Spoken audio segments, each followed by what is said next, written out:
નમસ્કાર, સમાચારો સાથે હું છું જયેશ। સૌપ્રથમ વાત કરીશું સુરતની કે જ્યાં અનરાધાર વરસાદ વરસ્યો છે અને પરિસ્થિતિ ખાડી પૂરને કારણે વધારે વિકટ બની રહી છે। સુરતના ગીતાનગર વિસ્તાર હજુ પણ જળમગ્ન છે। સમગ્ર વિસ્તારમાં કેડ સમાણા પાણી ભરાયેલા છે અને આ ખાડી પૂરને લીધે ભારે હાલાકીનો સામનો સ્થાનિકોને કરવો પડી રહ્યો છે। ચોથા દિવસે પણ પાણી ઓસરી નથી રહ્યા અને સ્થાનિકો તેને કારણે પારાવાર મુશ્કેલી ભોગવી રહ્યા છે। કેટલાક હોસ્પિટલમાં પણ લોકો ફસાયા છે। દર ચોમાસે આ પ્રકારની સ્થિતિ સામે આવી રહી છે, જેને કારણે સ્થાનિકોમાં ભારોભાર રોષ જોવા મળી રહ્યો છે। આ દ્રશ્યો પરથી જ આપને અહીંની હાલાકીનો સ્પષ્ટ ચિતાર મળી રહ્યો છે। ઘૂંટણ સમા કરતાં પણ વધારે પાણી ભરાયેલા છે અને 4 દિવસથી આ પ્રકારની પરિસ્થિતિ છે। આપ સમજી શકો છો કે 4 દિવસથી જો પાણીને કારણે આવી હાલાકી હોય તો લોકોને કેટલી મુશ્કેલીઓનો સામનો કરવો પડતો હશે। રીતસરનું જનજીવન ઠપ થઈ ચૂક્યું છે। અહીંની મોટાભાગની દુકાનો આપ જુઓ પાણીની તેમાં ઘૂસી ચૂક્યા છે।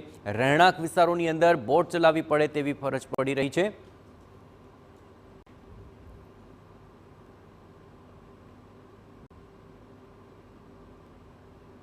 સુરત શહેરની અંદર દર ચોમાસે ખાડીપૂરની સ્થિતિ સર્જાતી હોય છે અને તેના કારણે અનેક લોકોએ મુશ્કેલીનો જે સામનો છે કરવો પડતો હોય છે।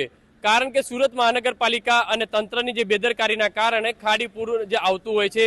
અત્યારે જે રીતે મારા પાછળના જે દ્રશ્યો જે બતાવી રહ્યો છે કે તે આ દ્રશ્યો છે કે સુરતના જે ગીતાનગર વિસ્તારના છે તે ગીતાનગર વિસ્તારની અંદર આજે ચોથો દિવસ છે, છતાં પણ જે ખાડીપૂરના જે પાણી છે તે ઓસર્યા નથી અને અનેક નુકસાની લોકોને ભોગવવાનો વારો આવી રહ્યો છે। જોઈ શકાય છે કે આ ચારે તરફ જે દુકાનો છે તે જોવા મળી રહી છે અને દુકાનોની અંદર પણ જે પાણી ઘૂસ્યા આ જે સોસાયટીઓ છે તે સોસાયટીઓની અંદર પણ પાણી ઘૂસ્યા હતા। જોઈ શકાય છે કે સોસાયટીઓની અંદરથી જે લોકો આવી રહ્યા છે તેમને ભારે અગવડતા પડી રહી છે, કારણ કે સતત 4 દિવસથી આ પાણીની અંદર રહેવા મજબૂર બન્યા છે। ટેમ્પો છે, રિક્ષા છે, તે પણ રિક્ષા આખી પાણીની અંદર ગરકાવ થઈ છે।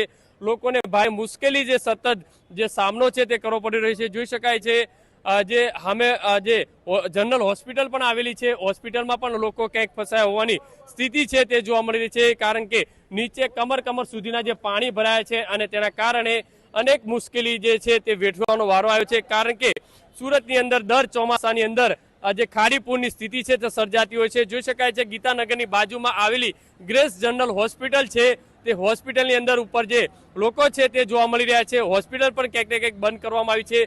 જે દર્દીઓ હતા તેમને તાત્કાલિક ફાયરના મારફતે તેમને રેસ્ક્યુ કરવામાં આવ્યા હતા, કારણ કે સતત ચોથા દિવસે જે પાણી છે તે ખરાબ જે થઈ રહ્યું છે। લોકો છે પોતાના કામ અર્થે જઈ નથી રહ્યા, અનેક નુકસાન છે, નુકસાનીનો જે વારો આવ્યો છે। कहाँ से आ रहे हो? पाटिया से। कितनी मुश्किल पानी के लिए? मुश्किल है, हर साल का है, अब तो आदत हो गई। आदत हो गई। सॉल्यूशन कुछ है नहीं, उन लोग आते हैं नाव में बैठ के आ जाते हैं। हम लोग जैसा स्ट्रगल करके चल के दिखाओ तो मालूम पड़ेगा कैसा फील होता है क्या नहीं। कितने दिन से पानी है? 3 दिन हो गया आज। खाने तो पीने की क्या व्यवस्था? कोच नहीं आता है, वो घर पे जो है वही खाने का। हमारे हिसाब से लेके जाना पड़ता है हमको। कितनी नुकसान है? बहुत नुकसान नहीं है, गाड़ी खराब, लोगों को बहुत जलना पड़ता है। हर साल का हो गया ये चीज़। गाड़ी खराब, ये बाद में काम धंधा बंद, ये देखो बाहर से लेके आना पड़ता है, कुछ सेवा उतनी मिलती नहीं है।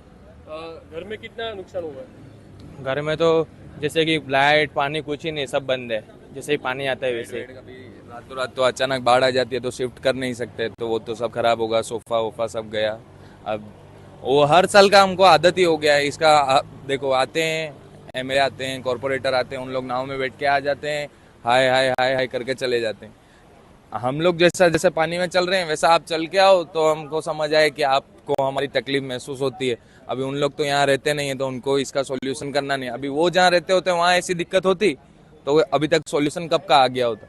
ખાલી જોઈ શકાય છે કે લોકોને ભારે હાલાકીનો જે સામનો છે તે કરવો પડી રહ્યો છે। બીજા કેટલાક લોકો છે તેમની સાથે વાત કરીશું। કેટલી પરેશાની, કેટલી મુશ્કેલી? બહુ મુશ્કેલી સર, બહુ મુશ્કેલી। છેલ્લા 25 વર્ષથી અમે અહીંયા ગીતાનગરમાં રહીએ છીએ અને 9થી 10મી વખત આ રેલ આવેલી છે અહીંયા, ને કોઈ પણ જાતની કોઈ પણ સગવડ આપવામાં આવતી નથી। અમારે પોતાનું ઘર બંધ કરીને રિશ્તેદારોને ત્યાં રહેવાનો વારો આવી ગયો છે। અત્યારે ઘર અમારે લોક માર્યું છે। આ પાણીનો આજે ત્રીજો દિવસ ચાલુ થઈ ગયો। મંગળવારે સવારની વાત છે, અત્યારે આ ગુરુવાર થયો, ગુરુવારે પણ પાણી ઉતારવાનું નામ લેતું નથી ને અહીંયા કોઈ પણ જાતની અંદર સગવડ પણ આપવામાં આવતી છે નહીં। કેટલું નુકસાન થતું હોય છે ઘરમાં, દુકાનોમાં? અમારું તો ગ્રાઉન્ડ ફ્લોર પર છે, જેટલું બી અમારો સામાન ઉચકાય તેટલો અમે ઉચકો, બાકી જે રહી જાય છે તે બધું ટોટલી નુકસાન જ જાય છે સર। દર વર્ષે ગયા વર્ષે પણ 7મા મહિનાની 24 તારીખે પાણી હતું, તે બી 26 તારીખે ઉતરેલા। આ ફેરી 24 તારીખે ભરાયું છે ને હજુ 26 તારીખ થઈ જાય, આ વર્ષે પણ 3 દિવસ થઈ ગયા છે. સતત 3 દિવસ ભારે મુશ્કેલીનો સામનો કરવો પડી રહ્યો છે. તંત્ર દ્વારા કોઈ કાર્યવાહી નથી કરાતી. કોઈ નહીં. હું તમને શું કહું છું કે છેલ્લા 25 વર્ષથી રહે છે આ 9 થી 10 વખત આવો સામનો કરવો પડ્યો છે. દરેક પબ્લિકે ગીતાનગર, વિધાતા, શાંતિકુંજ દરેક પબ્લિકોને ઘણી મુશ્કેલીનો સામનો કરવો પડે છે. જે રીતે દ્રશ્યોની અંદર જોઈ શકાય છે, સાથે સાથે લોકો પણ ક્યાંક ને ક્યાંક અગવડતાનો જે સામનો છે તે કરતા નજરે પડી રહ્યા છે. અનેક લોકો મુશ્કેલીનો સામનો સતત કરતા જોવા મળી રહ્યા છે. વર્ષોથી આ સમસ્યા છે, માત્ર આ વર્ષની નહીં પણ દર વર્ષે આ રીતની સમસ્યા સર્જાતી હોય છે અને તેના કારણે લોકોએ ભારે નુકસાની, દુકાનદારો હોય છે, ઘર વકરી હોય છે, ફર્નિચર હોય છે, તમામ વસ્તુ જે ખરાબ થતી હોય છે. ત્યારે આખરે આ તંત્રના પાપે લોકોએ ભોગવવાનો વારો આવી રહ્યો છે. ત્યારે આ ખાડીપુરની અંદરથી સુરતના લોકોને ક્યારે હાશકારો થશે તે પણ એક જોવું રહ્યું. કેમેરામેન સંજય ચંડેલ સાથે બલદેવ સુથાર.